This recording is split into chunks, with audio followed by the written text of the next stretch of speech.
Break news చూస్తున్నాం. రంగారెడ్డి జిల్లా చేవెళ్లలోని ఓ farm house లో డ్రగ్స్ కలకలం రేపాయి. ఐటీ ఉద్యోగుల బర్త్డే పార్టీలో డ్రగ్స్ సహా ఖరీదైన మద్యం బాటిల్స్ లభించాయి. 6 ఐటీ ఉద్యోగులను అరెస్టు చేశారు. ఫామ్ హౌస్ నిర్వాహకుడిపై కేసు నమోదు చేశారు. 3 లగ్జరీ కార్లను స్వాధీనం చేసుకున్నారు. ఇక దీనికి సంబంధించి పూర్తి సమాచారం మా ప్రతినిధి శశి అందిస్తారు. శశి, కేవలం ఫామ్ హౌస్ లో డ్రగ్స్ కలగడం జరిగాయి. ఫామ్ హౌస్ ఐటీ ఉద్యోగులు బర్త్డే పార్టీ జరుపుకుంటున్నటువంటి సమయంలో ఆ బర్త్డే పార్టీలో ఆ డ్రగ్స్ తో పాటు ఖరీదైన మద్యం వినియోగిస్తున్నారంటూ కూడా ఎక్సైజ్ పోలీసులకు సమాచారం అందడంతో ఎక్సైజ్ పోలీసులు సోదాలు నిర్వహించారు. అయితే ఎక్సైజ్ పోలీసులు సోదాలు నిర్వహించిన సమయంలో డ్రగ్స్ లభ్యమయ్యాయి, మరోవైపు ఖరీదైనటువంటి మద్యం కూడా లభ్యమయ్యాయి. మొత్తం అంతటి కూడా సీజ్ చేశారు ఎక్సైజ్ పోలీసులు. సీజ్ చేసినటువంటి డ్రగ్స్ విలువ సుమారు 2 లక్షల వరకు ఉంటున్నట్టు కూడా ఇప్పటికే ఎక్సైజ్ పోలీసులు చెప్తూ ఉన్నారు.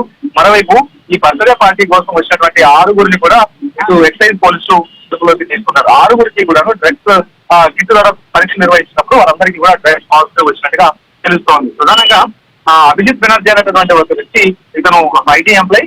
అయితే ఈ అభిజిత్ బెనర్జీకి సంబంధించినటువంటి బర్త్డే సందర్భంగా కేవలం ఒక ఫామ్ హౌస్ ను అటాక్ చేస్తున్నారు. ఆ ఫామ్ హౌస్ లోనే బర్త్డే వేడుకలు జరుపుకుంటూ ఉన్నారు. అయితే ఈ బర్త్డే వేడుకల కోసం ప్రధానంగా ఖరీదైనటువంటి విదేశీ మద్యంతో పాటు ఆ తర్వాత డ్రగ్స్ తీసుకుని వెళ్ళారు.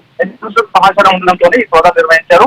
ఈ సోదాలో భాగంగా పోలీసులకు 50 గ్రాముల ఎల్ఎస్టీ డ్రగ్స్ తో పాటు ఆ తర్వాత 20 గ్రాముల చెరాస్ లభ్యమైంది. మరోవైపు ఖరీదైనటువంటి మద్యం బాటిల్ లభ్యమవడంతో వాటిని సీజ్ చేశారు. సో అందరినీ కూడా ఇక కేవలం ఎక్సైజ్ పోలీసులకు అప్పగించినటువంటి సందర్భం ఉంది. ఈ మధ్య కాలంలో వరుసగా వీకెండ్స్ లో ఫామ్ హౌస్ లో ఇలాంటి ఘటనలు తరచు కూడా చోటు చేసుకుంటూ ఉన్నాయి. దీంతో ఎక్సైజ్ పోలీసులు ఫామ్ హౌస్ ల మీద ప్రత్యేక నిఘా ఉంచుతూ ఉంటారు. ఈ నిఘా నేపథ్యంలోనే ఈ ఫామ్ హౌస్ లో డ్రగ్స్ పార్టీలతో పాటు ఈ రేవ్ పార్టీలు కూడా ప్రజెంట్ వెలుగు చూస్తున్నటువంటి సందర్భం కనిపిస్తుంది. సో మొత్తానికి ఈ బర్త్డే పార్టీ నిర్వహించినటువంటి ఈ 6 కూడా పోలీసులు ఎక్సైజ్ పోలీసులు అదుపులోకి తీసుకున్నారు. 6 డ్రగ్స్ పాజిటివ్ రావడంతో వారిపై కేసులు నమోదు చేశారు. మరోవైపు కేవలం ఎక్సైజ్ పోలీసులు రైట్. Thank you Shashi.